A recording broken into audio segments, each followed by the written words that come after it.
بسم اللہ الرحمن الرحیم اعوذ باللہ من الشیطان الرجیم لقد كان في يوسف وإخوته آيات للسائلين رب اشرح لي صدري ويسر لي أمري واحلل عقدة من لساني يفقهوا قولي واجعل لي وزيرا من أهلي سبحانك لا علم لنا إلا ما علمتنا إنك أنت العليم الحكيم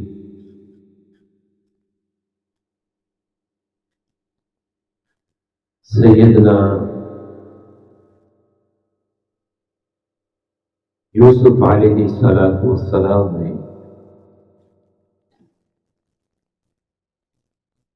جب اپنا خواب اپنے باپ کو سنایا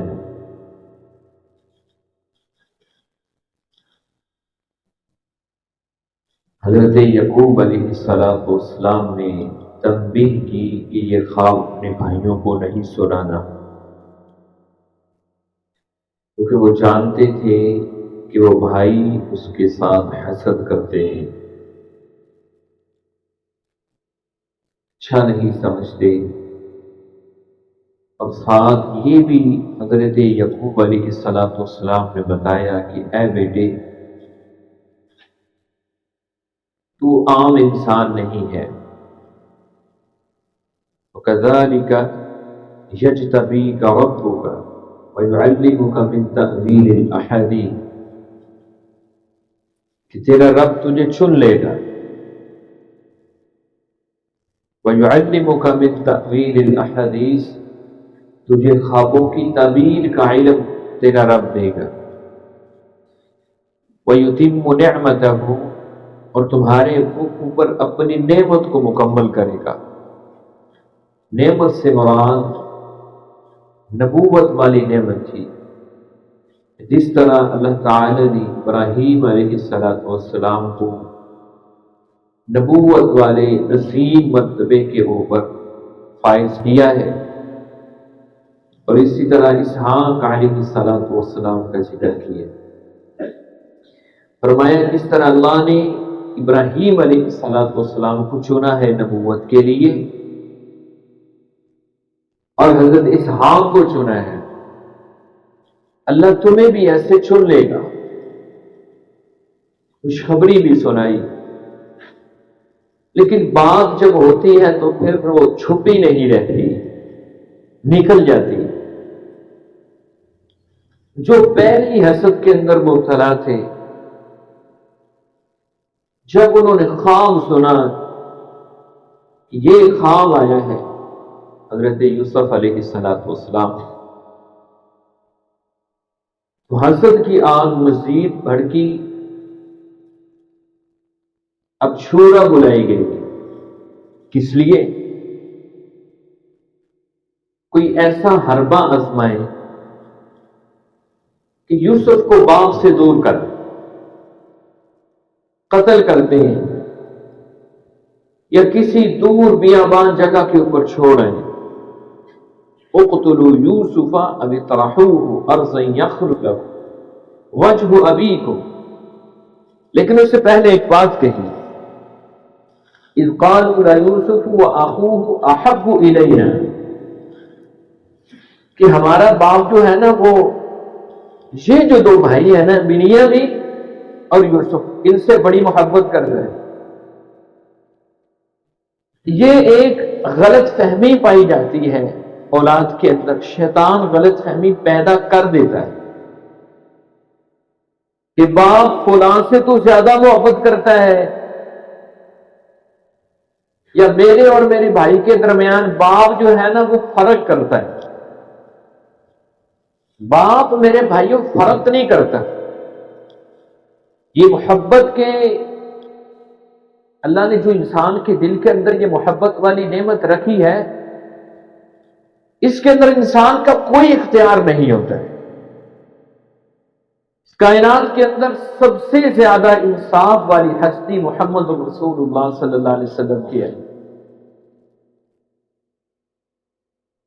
بیان کے وقت آپ کے 9 گھر ہیں۔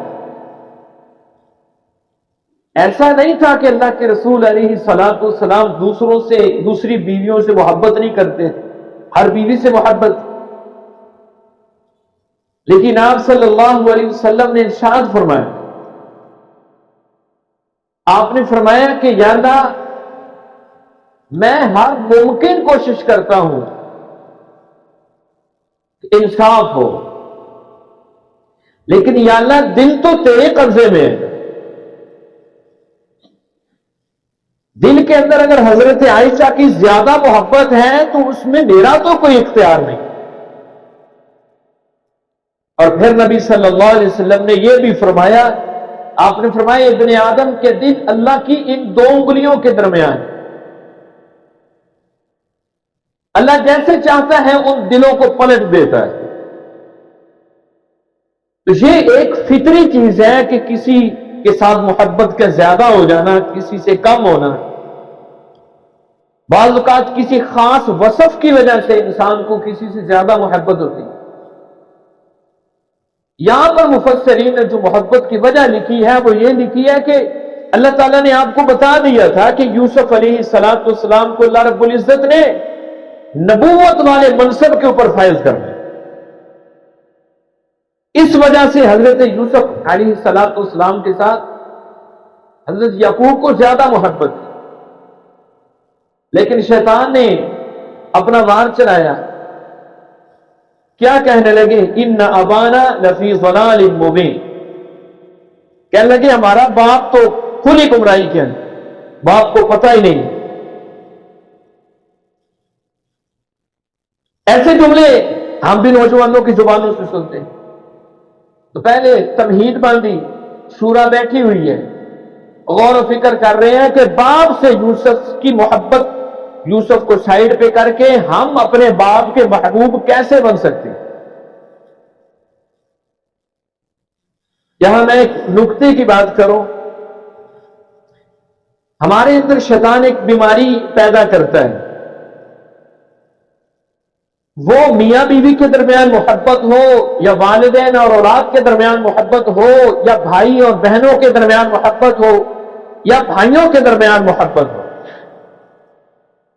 یہ محبت حاصل کرنے کے 2 طریقے ہوتے ہیں۔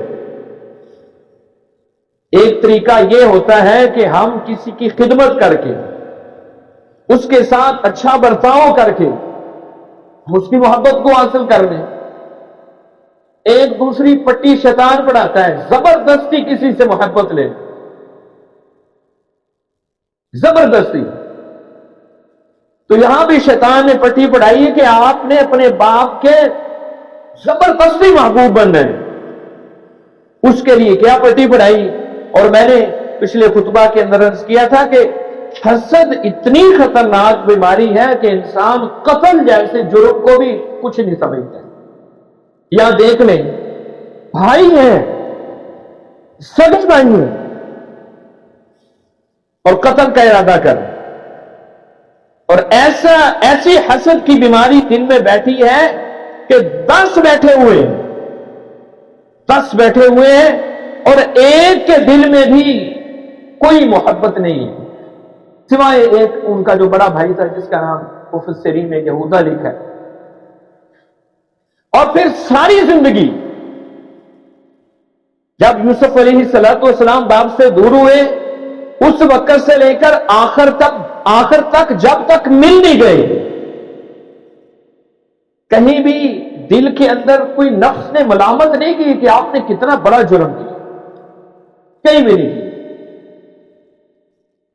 ساری زندگی الٹا باپ کو کہتے تھے۔ یوسف علیہ السلام، حضرت یعقوب علیہ السلام نے بیٹھے ہوئے تھے تو ایک دفعہ کہا، بھائی میرا یوسف، ایسے یاد کرنے لگے۔ تو آگے سے کہنے لگے کہ ابا جان وہ تو پتہ نہیں کب کا فوت ہو گیا ہے، پتہ نہیں کہاں چلا گیا ہے۔ آپ اپنے آپ کو یوسف کے غم کے اندر ہلاک کر لیں گے، مار لیں گے اپنے آپ۔ یعنی حسد جیسی جب دل میں بیماری بیٹھ جائے تو انسان کے اندر سے وہ تمیز ہی ختم ہو جاتی ہے۔ اس لیے ہمیشہ اللہ سے دعا کرنی چاہیے کہ اللہ سے ایسی بیماری سے محفوظ رکھے۔ اب ایک اور شیطان نے پٹی پڑھائی ہے، وہ کیا تھی؟ کہنے لگے اقتلوا یوسف او اطرحوه ارضا یخل لکم وجہ ابیکم، قتل کر دو یا کسی جنگل بیابان میں چھوڑ دو اور باپ کی محبت حاصل کر لو، اور پھر کیا کرنا ہے؟ وَتَكُونُوا مِن بَعْدِهِ قَوْمًا صَالِحِينَ، پھر آپ حاجی بن جائیں، پھر ہم توبہ کر لیں گے۔ یہ توبہ کا غلط تصور ہمارے ہاں بھی کچھ لوگوں میں پایا جائے۔ توبہ کی امید پہ گناہ کرنا یہ ڈبل جرم ہو جاتا ہے، اور ایسی توبہ اللہ رب العزت قبول نہیں کرتا۔ وَلَيْسَتِ التَّوْبَةُ لِلَّذِينَ يَعْمَلُونَ السُّوءَ بِجَهَالَةٍ إِنَّمَا التَّوْبَةُ عَلَى اللَّهِ لِلَّذِينَ يَعْمَلُونَ السُّوءَ بِجَهَالَةٍ۔ توبہ تو اس گناہ کے اوپر ہے کہ انسان بھول جائے، غلطی سے کوئی گناہ کر بیٹھے، بھول جائے انسان، بھول کی توبہ ہے۔ جان بوجھتے ہوئے کہ میں اس کے بعد توبہ کر لوں گا، اس کی معافی نہیں اللہ کی، یہ ڈبل جرم ہے۔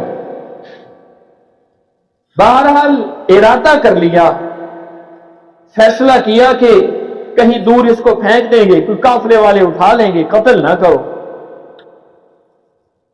ارادہ کر کے باپ کے پاس آئے اور آ کر کہنے لگے قالوا یا ابانا ما لك لا تأمنا على یوسف وإنا له لناصحون، ہم تو یوسف کے خیر کھائیں، ہم تو اس کے ساتھ بڑی محبت کرتے ہیں، اور آپ ہیں کہ ہمارا اعتبار ہی نہیں کرتے ہیں، ہمارے اوپر اعتبار کریں۔ ہمارا دل بھی چاہتا ہے، محبت جتائی۔ کیسے جتائی؟ کہنے لگے ہمارا دل بھی چاہتا ہے کہ ہم جب باہر جاتے ہیں، کھیلتے کودتے ہیں، آپس کے اندر محبت کا اظہار کرتے ہیں، اچھی محفل لگاتے ہیں، خوش طبعی کرتے ہیں، تو ہمارا دل کرتا ہے کہ ہمارے ساتھ ہمارا بھائی یوسف بھی ہو، ہم اس کے ساتھ بھی کھیلیں، اس کے ساتھ بھی خوش طبعی کریں۔ تسی انہوں گوڑے نال لا کے بٹھایا، ساڑھے نال کر دے ہی نہیں۔ یوسف علیہ السلام کو باپ کو ٹارچر کیا ہے، اور یہ انداز اللہ رب العزت نے بیان کیا، یا ابانا، اے ہمارے باپ۔ تو حضرت یعقوب علیہ السلام نے فرمایا کہ مجھے خطرہ ہے کہ جب میں آپ کے ساتھ بھیجوں گا دور نکل جاؤ گے، تم تو کھیل کود میں لگ جائے گے، اس کو بھیڑیا کھا جائے گا۔ انہوں کا کام اور آسان ہو گیا، اور آسان ہو گیا۔ مفسرین نے یہاں پر لکھا ہے کہ جب وہ لے گئے نا یوسف علیہ السلام کو، کنویں میں پھینک دیا، تو جب واپس آئے تو شہر کے باہر بیٹھ کر نا مشورہ کرنے لگے۔ پھینک تو آئے، اب باپ کو کیا جواب دیں گے؟ آخر باپ کو مطمئن تو کرنا ہے نا، مطمئن تو کرنا ہے نا باپ کو۔ تو ان میں سے ایک بولا پریشان کیوں ہوتے ہو؟ ہمارے باپ نے ہمارے لیے خود بخود ہی آسانی پیدا کرنی، اس نے جس خدشے کا اظہار کیا تھا، جس نقصان کا اظہار کیا تھا، وہی نقصان تم بتا دیں، اور وہی انہوں نے کیا۔ لے گئے یوسف علیہ السلام کو باپ کو ورغلا کر، اور یہاں پر مفسرین نے لکھا جس کے ساتھ انسان کو محبت ہوتی ہے نا، اس کو جدا کرنے کا دل نہیں کرتا۔ تفسیر روح المعانی میں لکھا ہے کہ اس دن حضرت یعقوب علیہ السلام نے اپنے بیٹے کو خوبصورت کپڑے پہنائے، اور کنان سے باہر ایک درخت تھا، جب اس علاقے میں کوئی مہمان آتا تھا تو لوگ اس کو رخصت کرنے کے لیے اس درخت تک جاتے تھے۔ حضرت یعقوب اپنے بیٹے کو اس درخت تک لے کر گئے، وہاں جا کر پھر نصیحت کی ہے اپنے بچوں کو، بیٹا میرے اس بیٹے کا خاص خیال رکھنا ہے،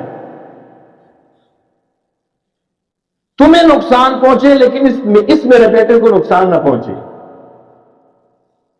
بہرحال لے گئے، بڑی مفسرین نے یہاں پر بھی باتیں لکھی ہیں، دل کے اندر نفرت اتنی پیدا ہو گئی تھی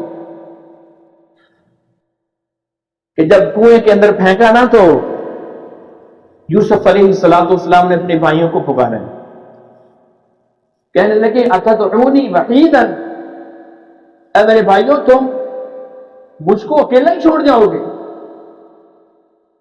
تمہارے دل میں کوئی محبت نہیں ہے، تم مجھے یہاں پر تنہا ہی چھوڑ جاؤ گے؟ اب بھوت سوار تھا دل کے اوپر، حسد کی بیماری اس قدر شیطان نے بٹھا دی تھی، پتہ آگے سے کیا کہنے لگے ادع الشمس والقمر والکواکب، اب تم اپنے ان ستاروں کو ہی بلاؤ، سورج کو بلاؤ، چاند کو بلاؤ، وہی تمہارا سہارا بنے۔ چلے گئے ہیں پیچھے سے، جب کنویں کے اندر پھینکا تو اللہ رب العزت نے وحی کی یوسف علیہ السلام کی طرف، وَأَوْحَيْنَا إِلَيْهِ لَتُنَبِّئَنَّهُمْ بِأَمْرِهِمْ هَذَا وَهُمْ لَا يَشْعُرُونَ، اللہ رب العزت نے وحی کی۔ بعض مفسرین نے لکھا ہے کہ الہام ہوا تھا، اور بعض نے لکھا ہے کہ حضرت جبرائیل باقاعدہ طور پر آئے اور خبر دی کہ اے یوسف پریشان نہیں ہونا۔ کس چیز پہ پریشانی ہونا؟ فرمایا ایک وقت آئے گا لَتُنَبِّئَنَّهُمْ بِأَمْرِهِمْ هَذَا، یہ جو انہوں نے کام کیا ہے نا، یہ جو انہوں نے جرم کیا ہے، آپ ان کو خبر دیں گے اس وقت، وَهُمْ لَا يَشْعُرُونَ، لیکن ان کو اس وقت پتہ نہیں ہوگا، یہ تو بھول چکے ہوں گے، ان کو اس وقت پتہ نہیں ہوگا۔ اللہ رب العزت جس کو بچانا چاہے، وَمَكَرُوا وَمَكَرَ اللَّهُ وَاللَّهُ خَيْرُ الْمَاكِرِينَ، اللہ فرماتے ہیں ایک تمہاری تدبیریں ہیں، ایک ہماری تدبیریں ہیں، واللہ خیر الماکرین، بہترین تدبیر اللہ رب العزت کی تدبیر۔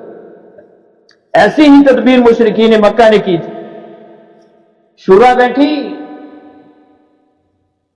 ان میں سے کچھ لوگوں نے کہا کہ اس کو کسی اونٹ کے اوپر، نبی علیہ السلام کو نعوذ باللہ کسی اونٹ کے اوپر بٹھا کر باندھ کر کہیں باہر بھیج دو، یہ خود بخود ہی وہاں پر ختم ہو جائے۔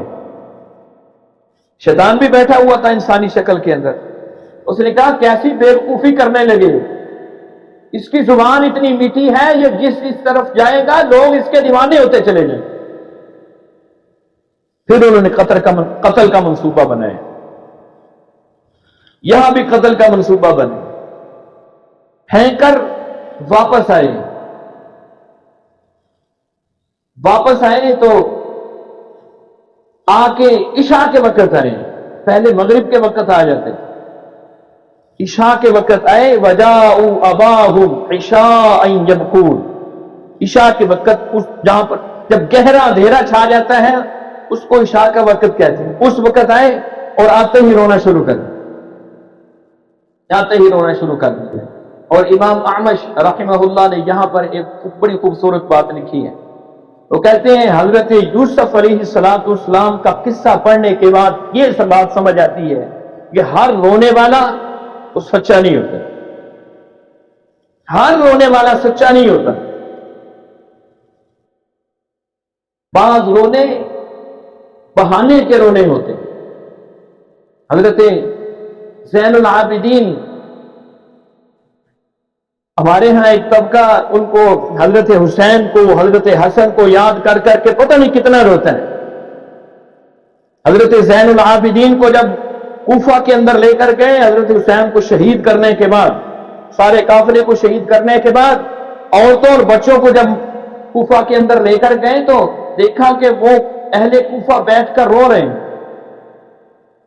تو امام صاحب کہنے لگے ایبکون من حبنا، تم ہمارے بارے میں ہماری محبت میں رو رہے ہو تو پھر مجھے بتاؤ کہ میرے باپ کو قتل کرنے والا کون تھا؟ تم اگر رو رہے ہو تو میرے باپ کو قتل کس نے کیا؟ تو ہر رونے والا سچا نہیں ہوتا، اور جو مجرم ہوتا ہے نا وہ اپنے جرم کے اندر کہیں نہ کہیں دراڑ ضرور چھوڑتا ہے۔ یہی دراڑ یہاں یوسف علیہ السلام کے بھائیوں نے چھوڑی۔ قمیض اتاری، کوئی جانور ذبح کیا، اس کو خون لگایا اور خون لگا کر لا کے باپ کے سامنے پیش کرتے، وجاءوا علی قمیصہ بدم کذب، اللہ نے فرمایا جھوٹا خون لگا کر لے کر، بدم کذب، جھوٹا خون لگا کر لے کر، قال بل سولت لکم انفسکم امرا، کہنے لگے یہ دیکھو بھیڑیا کھا گیا ہے۔ یوسف علیہ السلام نے کہا، حضرت یعقوب علیہ السلام نے، کہ کتنا بھیڑیا سیانا تھا۔ اور یہاں پر میں نے تفسیر کے اندر پڑھا ہے کہ باپ کی اپنے بیٹے کی جدائی کے اندر حالت یہ تھی کہ جب قمیض تھمائی گئی تو حضرت یعقوب علیہ السلام بے ہوش ہو گئے، بے ہوش ہو گئے، ساری رات بے ہوش رہے۔ صبح جب ہوش میں آئے تو پھر کہا کہ وہ قمیض لا کر دکھاؤ، قمیض لا کر دکھائی تو پھر یوسف علی حضرت یعقوب کہنے لگے اے بھیڑیے بتا دو بیٹوں کو رہے تھے نا، تو کہنے لگی اے بھیڑیے تو کتنا بد نصیب ہے، قمیض کا تو بڑا احترام کیا ہے لیکن میرے یوسف کو تم سارا ہی کھا گئے، میرے یوسف کا تم نے ایک ٹکڑا ہی نہیں چھوڑا ہے۔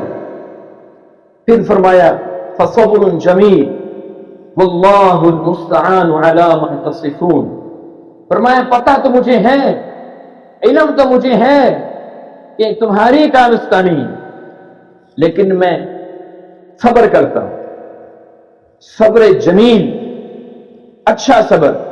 رسول اللہ صلی اللہ علیہ وسلم سے سوال کیا گیا، اس آیت کی تفسیر کے اندر لکھا ہے کہ جب نبی علیہ السلام سے سوال کیا گیا کہ صبر جمیل کس کو کہتے ہیں، ایک ہمارے ہاں صبر معروف ہے، ایک اللہ کے رسول علیہ السلام نے صبر جمیل کی تلقین کی۔ صبر جمیل کس کو کہا جاتا ہے؟ نبی صلی اللہ علیہ وسلم نے فرمایا وہ صبر جس کے اندر ذرہ برابر بھی اللہ کا شکوہ نہ، اور رسول اللہ صلی اللہ علیہ وسلم نے یہی صبر کیا ہے۔ جب آپ کا بیٹا آپ کے ہاتھوں پر تھا، دم توڑ رہا ہے، صحابہ آپ کی آنکھوں سے آنسو جاری، یعنی صحابہ کرام نے پوچھا اللہ کے پیغمبر آپ بھی رو رہے ہیں؟ تو آپ صلی اللہ علیہ وسلم نے فرمایا یہ آنکھوں کا رونا تو اللہ کی رحمت ہے، یہ آنکھوں کا رونا تو اللہ کی رحمت ہے، میں تو دل کے رونے سے، زبان کے رونے سے منع کروں۔ فرمایا ابراہیم تیری جدائی نے تکلیف بڑی دی ہے۔ نبی علیہ السلام نے اپنے بیٹے کی لاش کو ہاتھوں پہ اٹھا کر فرمایا تھا ابراہیم تیری جدائی نے پریشان بڑا کیا ہے، دل بہت پریشان ہے، لیکن میں اپنی زبان سے کوئی ایسا جملہ نہیں کہوں گا جو اللہ رب العزت کو ناراض کرے۔ رسول اللہ صلی اللہ علیہ وسلم نے فرمایا لیس منا من ضرب الخدود وشق الجیوب ودعا بدعوۃ الجاہلیہ، اس کا ہمارے ساتھ کوئی تعلق نہیں۔ کون سا شرط؟ من ضرب الخدود، جو مصیبت کے وقت اپنے چہرے کو پیٹتا ہے، وشق الجیوب، گریبان پھاڑتا ہے، ودعا بدعوۃ الجاہلیہ، جاہلیت کے بول بولتے ہیں، کہتے ہیں غم کو اللہ کو ہمارا گھاری نظر آیا تھا، نعوذ باللہ، ایسے ایسے جملے لوگ بولتے ہیں کہ ساری تکلیفیں ہمارے لیے تھی۔ نہیں، رسول اللہ صلی اللہ علیہ وسلم قبرستان سے گزرے، ایک عورت بیٹھ کے رو رہی، اس کا بیٹا فوت ہو گیا۔ نبی علیہ السلام نے فرمایا صبر کرو، صبر کرو، اس نے اوپر نہیں دیکھا نبی علیہ الصلوۃ والسلام کی طرف. کہنے لگی تمہارے اوپر بیتتی نا تو پھر میں تمہیں پوچھتی، پھر میں دیکھتی تم کیسے صبر کرتے. نبی علیہ الصلوۃ والسلام خاموشی کے ساتھ گھر کے اندر آئے. بعد میں صحابہ کرام نے اس عورت کو بتایا، اللہ کی بندی، جس شخصیت کو تم نے اتنے سخت جملے بولے ہیں وہ اللہ کے رسول علیہ الصلوۃ والسلام. وہ دوڑی دوڑی آئی نبی علیہ الصلوۃ والسلام کے پاس، آ کر کہنے لگی اللہ کے پیغمبر میں اب صبر کرتی ہوں. نبی صلی اللہ علیہ وسلم نے فرمایا نہیں، اب صبر نہیں. الصبر عند الصدمۃ الاولى، صبر تو صدمے کی آغاز کے اندر ہے. نبی صلی اللہ علیہ وسلم نے فرمایا جب کسی کے کوئی محبوب چیز اللہ رب العزت لے لیتا ہے، اور اس محبوب چیز سے مراد اولاد ہے، اولاد ہے محبوب چیز سے مراد. جب کسی کا بیٹا، کسی کی اولاد اللہ رب العزت لے لیتا ہے، فرشتے اس کی روح قبض کر کے اللہ کے پاس جاتے ہیں. اللہ رب العزت فرشتوں سے سوال کرتے ہیں، جانتے ہوئے بھی. اللہ رب العزت جانتا ہے لیکن اللہ فرشتوں کو گواہ بنانا چاہتا ہے. کس چیز کے اوپر؟ فرشتوں سے اللہ پوچھتا ہے میرے بندے کو کس حالت میں چھوڑ کے آئے، کس حالت میں چھوڑ کے آئے. فرشتے کہتے ہیں یا اللہ ہم نے تیرے بندوں کو اس حالت میں چھوڑا. حامدہ کا واسترجع، وہ تیری حمدیں کر رہا تھا، وہ تیری ہی تعریفیں کر رہا تھا، اور ساتھ کہہ رہا تھا انا للہ و انا الیہ راجعون. میرا کیا ہے، میرا کیا ہے، یہ تو سارا اللہ کا دیا ہوا ہے، میری تو اپنی جان بھی نہیں ہے. اولاد دے وہ بھی اللہ کی نعمت، اللہ کی طرف سے تحفہ ہے، اللہ کی طرف سے امانت ہے. اللہ مال دے وہ بھی اللہ کی طرف سے امانت ہے. ہم تو ساتھ کچھ بھی نہیں لے کے آئے، ہم تو اپنا لباس بھی ساتھ نہیں لے کر آئے. اولاد تو اللہ رب العزت کی طرف سے نعمت ہے. فرشتے اللہ کو کہتے ہیں یا اللہ تیرا بندہ یہ کہہ رہا ہے. نبی صلی اللہ علیہ وسلم فرماتے ہیں اللہ رب العزت فرشتوں کو کہتا ہے کہ میرے بندہ اس مصیبت کے وقت بھی میری تعریفیں کر رہا تھا، وہ میری حمدیں کر رہا تھا. اے فرشتوں گواہ ہو جاؤ، میں نے اس بندے کا ایک محل جنت کے اندر تیار کر دیا، اور اس محل کے اوپر تختی لگائی ہے، اس محل کے اوپر تختی لگا دی ہے. تختی کے اوپر لکھا ہوا ہے کہ یہ اس بندے کا محل ہے جس نے تکلیف کے اندر بھی اللہ کی حمدیں ہی کی، تکلیف کے اندر بھی اللہ کی حمدیں ہی کی، اللہ کی تعریفیں کی. یہ صبر جمیل جس شخص کو نصیب ہو جائے اللہ بہت انعام دے. سیدہ عائشہ نے بھی یہی کہا تھا، اللہ کے پیغمبر تہمت لگی ہے، یہی کہا تھا اللہ کے پیغمبر میں تو وہی بات کہتی ہوں جو یوسف علیہ السلام کے باپ نے کہی، فصبر جمیل، میں تو صبر ہی کرتی ہوں، صبر جمیل کرتی ہوں. اللہ رب العزت نے انعام کیا دیا ہے، آسمانوں سے اللہ رب العزت نے قرآن کی آیات اتارنی ہے. اس وقت تک کسی بندے کا قرآن مکمل نہیں ہو سکتا جب تک وہ حضرت عائشہ کی پاکیزگی کو بیان نہیں کرتا. یہ صبر جمیل کا صلہ ہے. اور پھر آگے پھر یوسف علیہ السلام کے ساتھ کیا ہوا وہ انشاءاللہ آئندہ خطبہ کے اندر بیان کریں گے. بہترین صدقہ جاریہ حاصل کرنے کے لیے اس ویڈیو کو لائک، کمنٹ اور شیئر کرنا مت بھولیں.